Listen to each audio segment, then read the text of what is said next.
Madame, Monsieur, bonsoir, bienvenue dans ce journal. Voici ce qui domine l'actualité.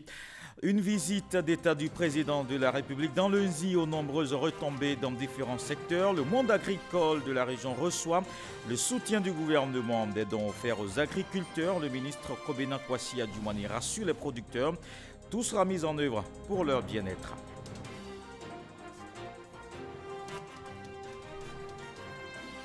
Et le sport pour renforcer la fraternité d'armes. Plus de 1000 policiers, gendarmes et militaires pratiquent ensemble le footing.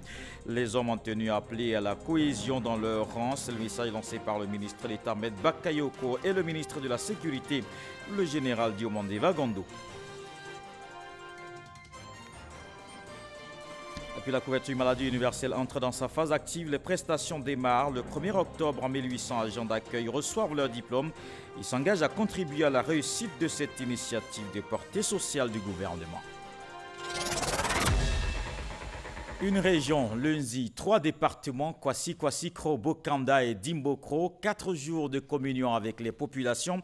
Le président de la République a achevé hier sa visite d'État dans la localité.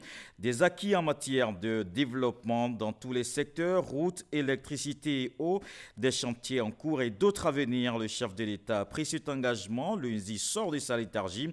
C'est la voie ouverte sur sa renaissance et le développement. Alassane Ouattara a aussi appelé au vivre ensemble une cohésion sociale indispensable à la réalisation de toutes ces actions.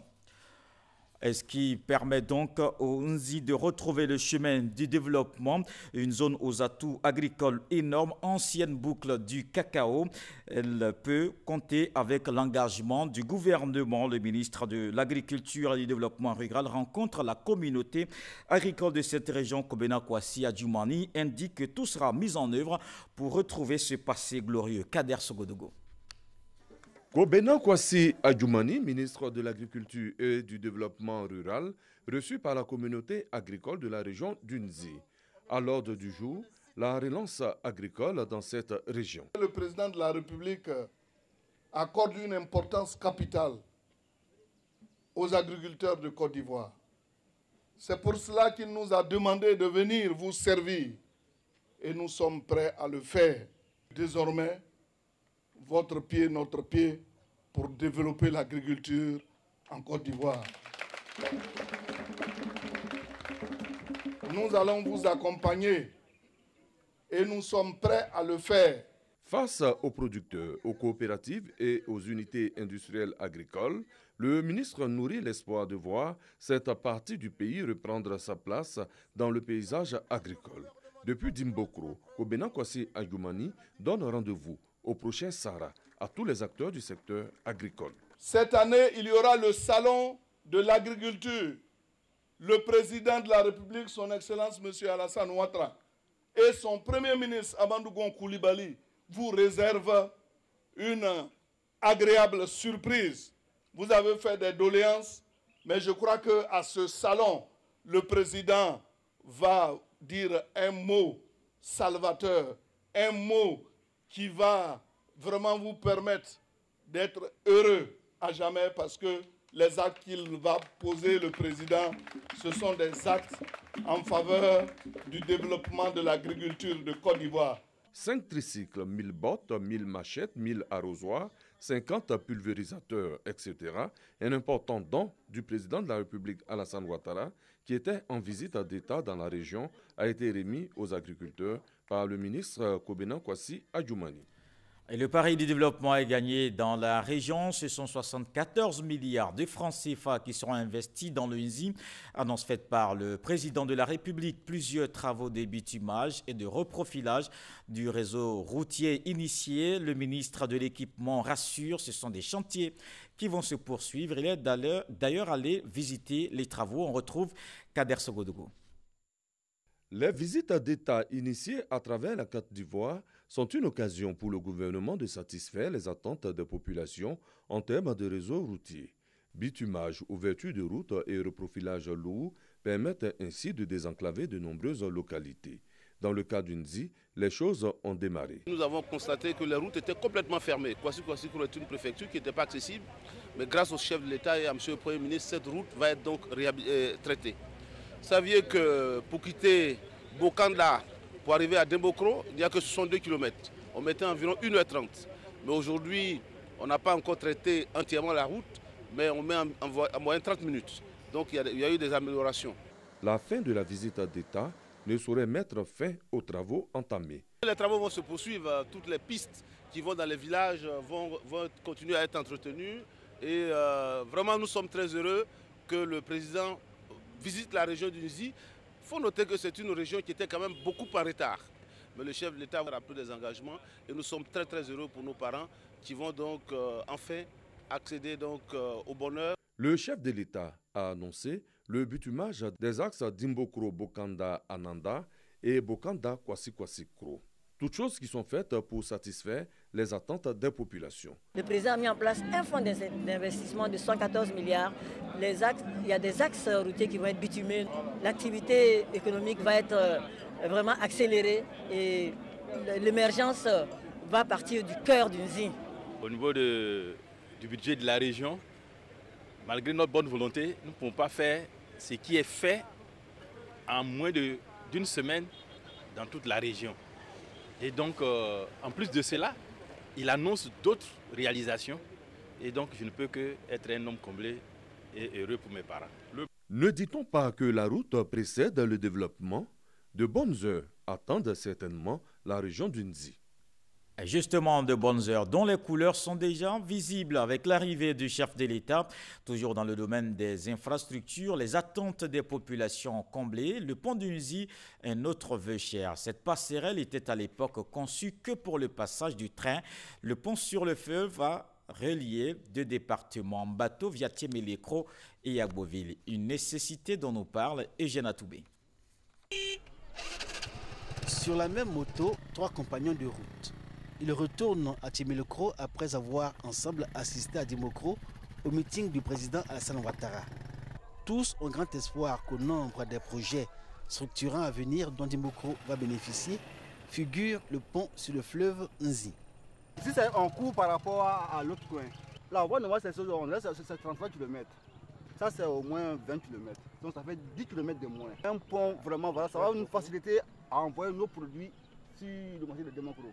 Quand les femmes viennent du marché, ils ont une voiture, tu les laisses derrière le Nzi. Maintenant, ils vont prendre les petits enfants, elles brouettent pour prendre les barils pour venir sur le marché ici. Vraiment, ça ne nous arrange pas, ça nous fatigue beaucoup. Dame Kona arrive du village de Djamalabo à une dizaine de kilomètres de Dimbokro qu'elle a atteint via le pont ferroviaire. Un pont long de 300 mètres. L'ouvrage a été spécialement conçu pour faciliter au train la traversée du fleuve Nzi. Ce pont est chaque jour investi par des milliers de personnes, à pied, à vélo, à moto, le cœur serré à chaque passage du cheval de fer. Ils sont obligés de faire, contre mauvaise fortune, bon cœur. Je vais à Kessemoussou, un village proche de la ville, 2 km. Voilà. On est obligé de passer ici, parce qu'ici c'est raccourci. Si on veut faire grand tour, il faut 20 km. Pour une personne qui est malade, souffrant, il faut une voiture personnelle, taxi, pour la porter en ville. 9 000, la somme qu'il doit payer. Nous pourrions à l'État pour qu'il fasse un pont pour les véhicules.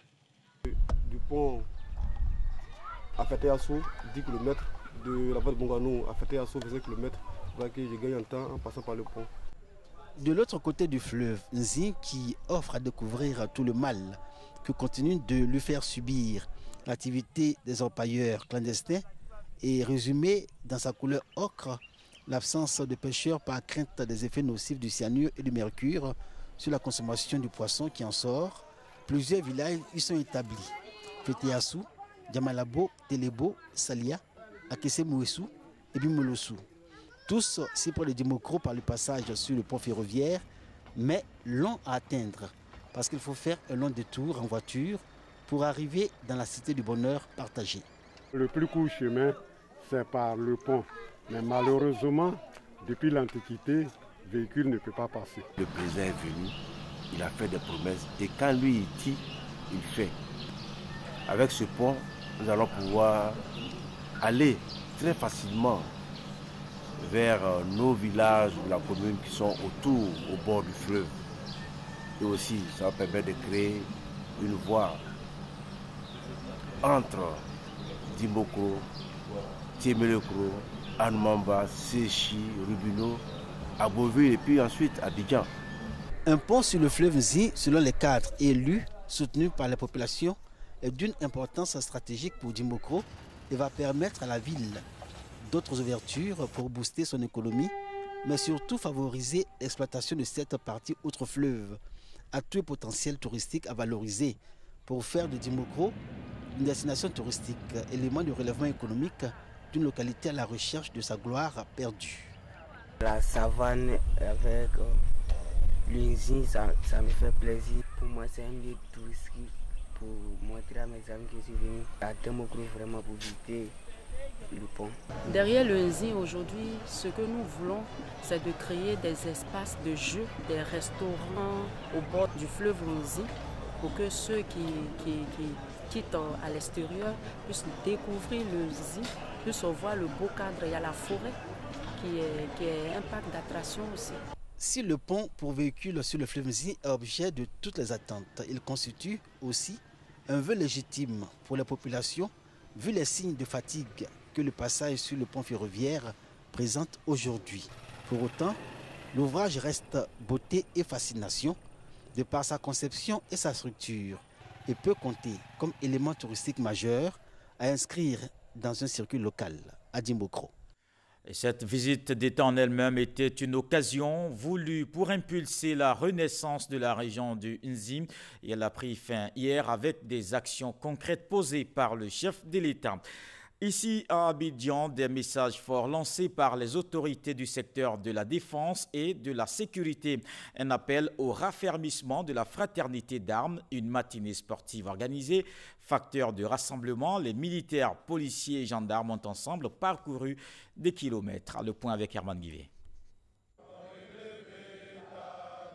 Raffermir les liens entre les forces de défense et de sécurité, voici tout le sens de cette matinée récréative organisée par les chefs des grands commandements. En première ligne, le ministre d'État, ministre de la Défense, Ahmed Bakayoko, et le ministre de la Sécurité et de la Protection civile, le général Vagondo Diomandé.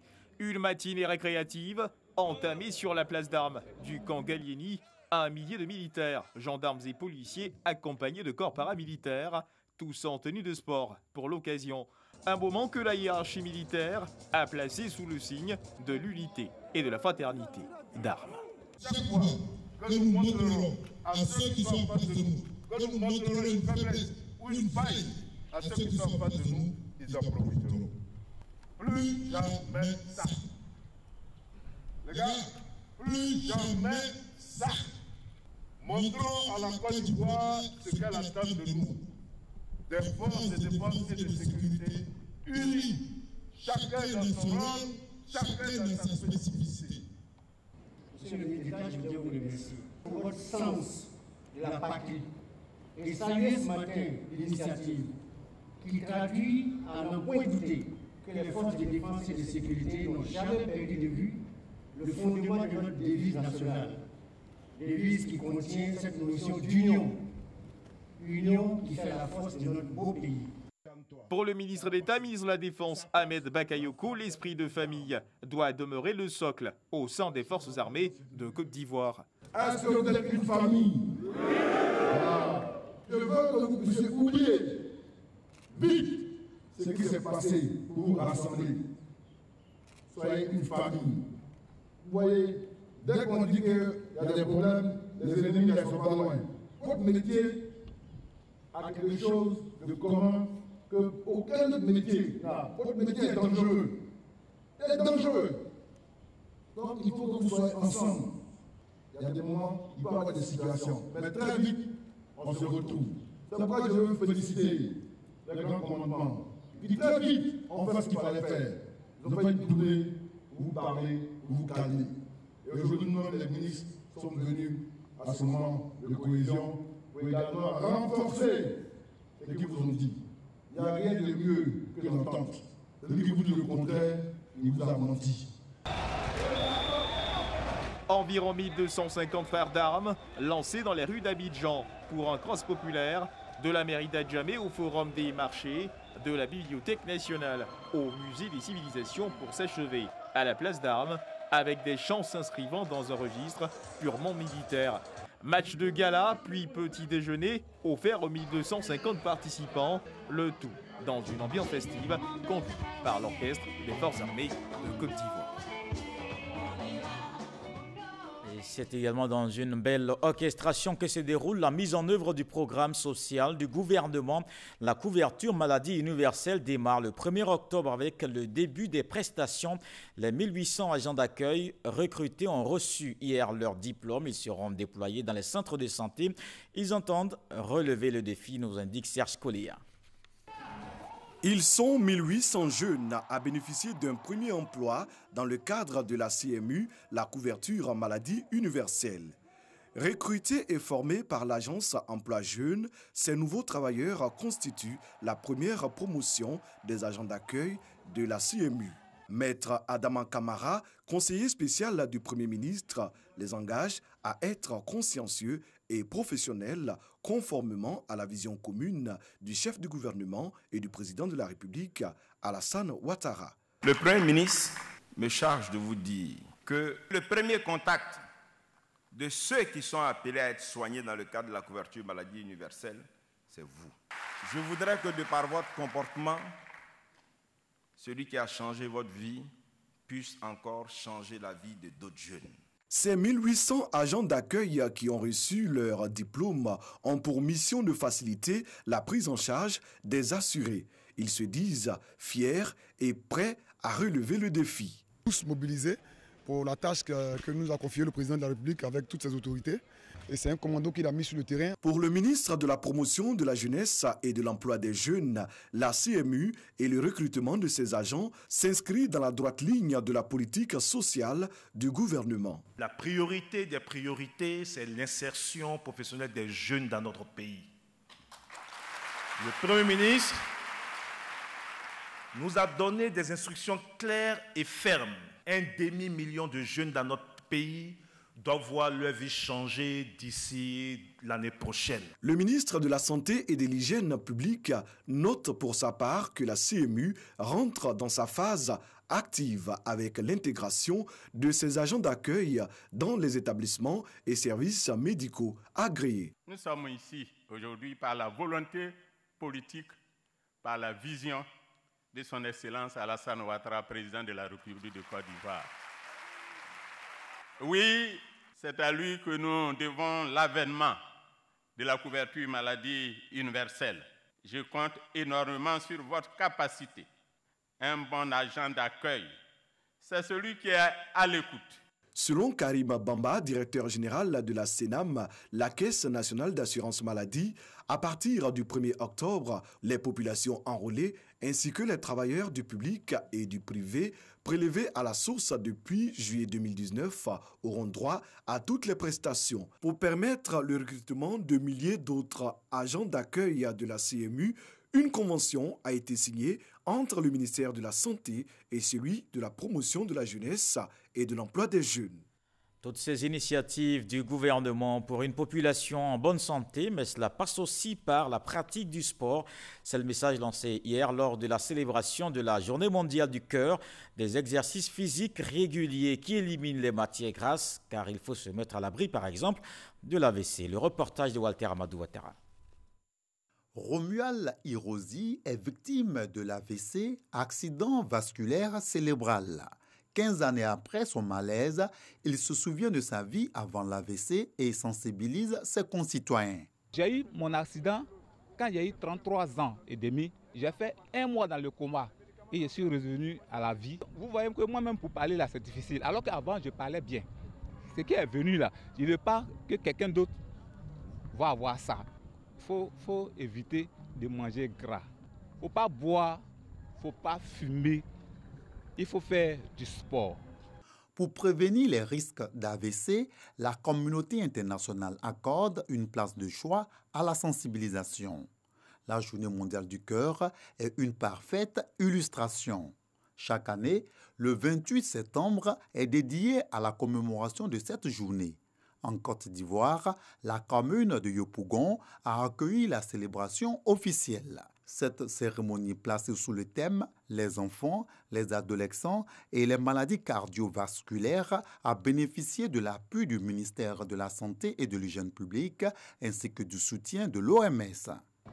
L'OMS appelle l'industrie des graisses à faire en sorte de reformuler les aliments pour éliminer les acides gras, à utiliser des étiquettes pour indiquer la teneur en acides gras sur tout ce que nous achetons, à renforcer l'offre en graisse et à remplacer les huiles par des huiles plus saines.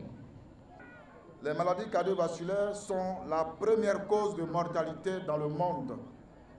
On estime à 17,5 millions le nombre de décès, soit environ 31% de la mortalité mondiale dans notre pays en 2008, sur environ 101 200 décès dus aux maladies non transmissibles enregistrées. Les maladies cardiovasculaires y ont contribué pour 15%, représentant ainsi la principale cause de ces décès. Les tendances ne feront que s'accroître si nous n'agissons pas vite, surtout sur nos modes de vie. D'ici 2030, l'OMS estime que plus de 23 millions de personnes mourront d'un AVC. Les facteurs majeurs sont le stress, l'obésité, le diabète, le tabagisme, l'hypertension artérielle. Des dépistages gratuits de ces facteurs et des séances de fitness, les temps forts de cette commémoration. Le ministère de l'Artisanat ouvre 5 centres d'apprentissage dans le pays. Le premier, c'est à Ban. Il sera spécialisé dans la formation au métier du bois. Au total, ce sont plus de 4 000 jeunes qui seront formés dans tous les métiers du secteur sur 2 ans. Mamadou Kwasi. L'artisanat ivoirien se professionnalise et se modernise davantage. 5 nouveaux centres d'apprentissage de métiers verront le jour dans quelques mois. Il s'agit des métiers du bâtiment à Boaké, du froid dans la ville de Touba, la soudure à pression à Kong, la mécanique électronique à Korogo et du bois à Man. Un projet de la Chambre nationale des métiers de Côte d'Ivoire qui bénéficie du financement de la coopération allemande. Nous voulons aussi moderniser et améliorer le système de la formation professionnelle en artisanat en Côte d'Ivoire. C'est ça notre but, d'établir un projet du phare et de diffuser les résultats de ce projet partout dans le pays. Pour la première phase de ce projet, la ville de Man accueille le premier centre.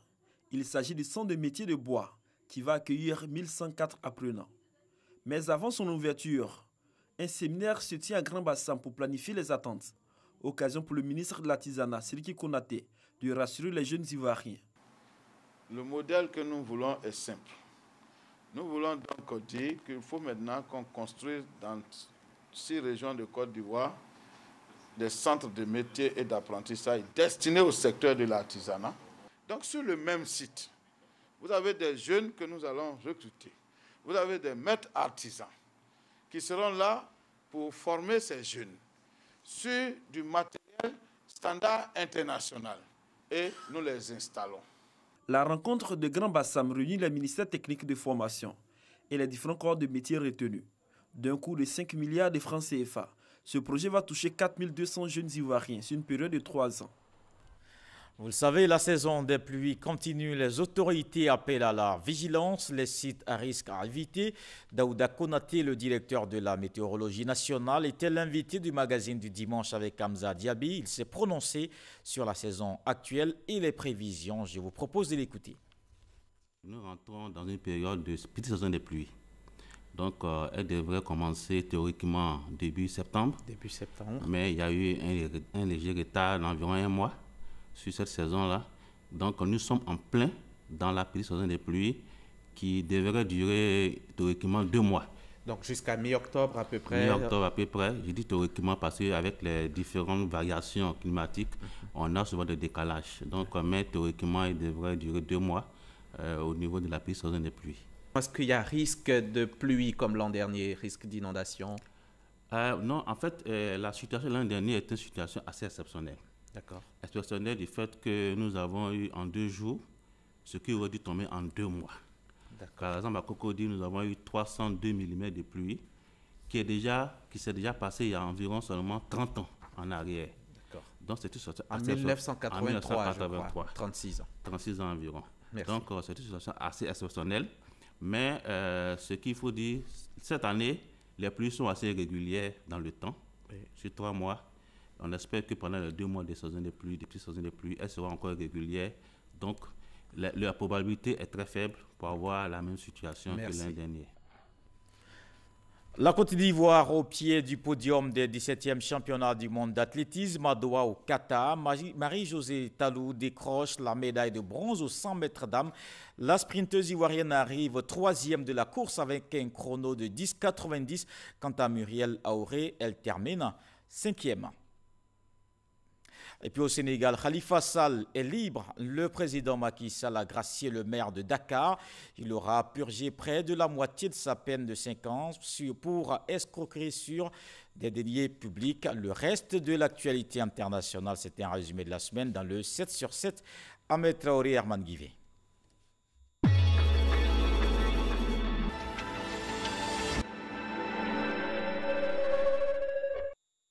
Saïd Bouteflika faisait ces dernières années la pluie et le beau temps en Algérie à mesure que la santé de l'ex-président déclinait. L'homme était aussi secret que puissant, mais depuis ce lundi 23 septembre, le tout juste sexagénaire à la silhouette juvénile est l'accusé vedette des procès les plus incroyables en Algérie ces dernières années.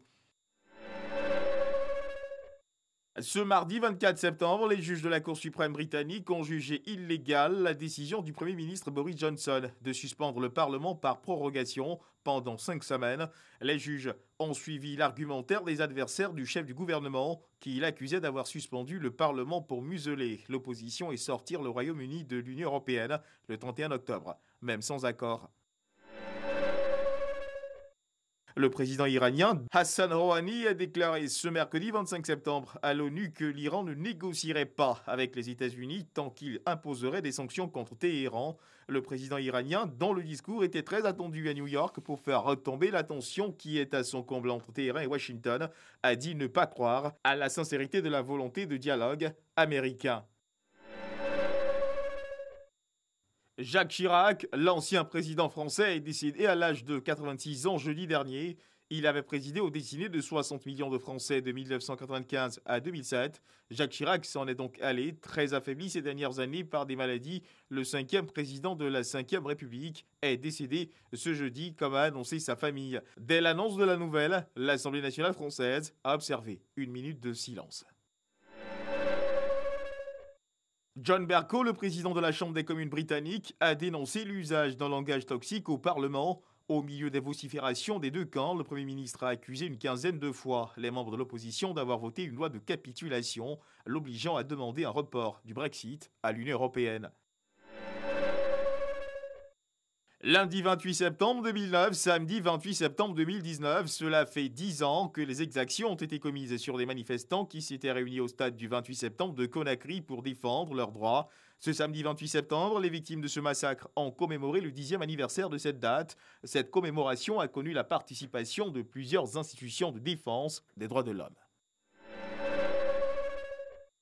6,4 millions d'Autrichiens se rendront sur ce dimanche 29 septembre 2019, des élections législatives anticipées rendues nécessaires par l'Ibizagate, du nom de ce scandale de corruption qui a touché le parti d'extrême droite, le FPO, en mai 2019.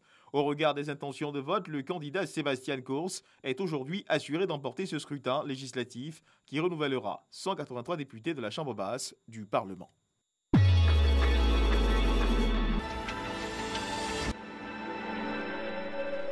Et pour terminer, retenez que la Côte d'Ivoire au pied du podium des 17e championnats du monde d'athlétisme à Doha au Qatar. Marie-Josée Talou décroche la médaille de bronze aux 100 mètres dames. La sprinteuse ivoirienne arrive 3e de la course avec un chrono de 10,90. Quant à Muriel Auré, elle termine 5e. Voilà qui met un terme à ce journal. Merci de l'avoir suivi. Demain, retrouvez Marine Cognan. Bonsoir.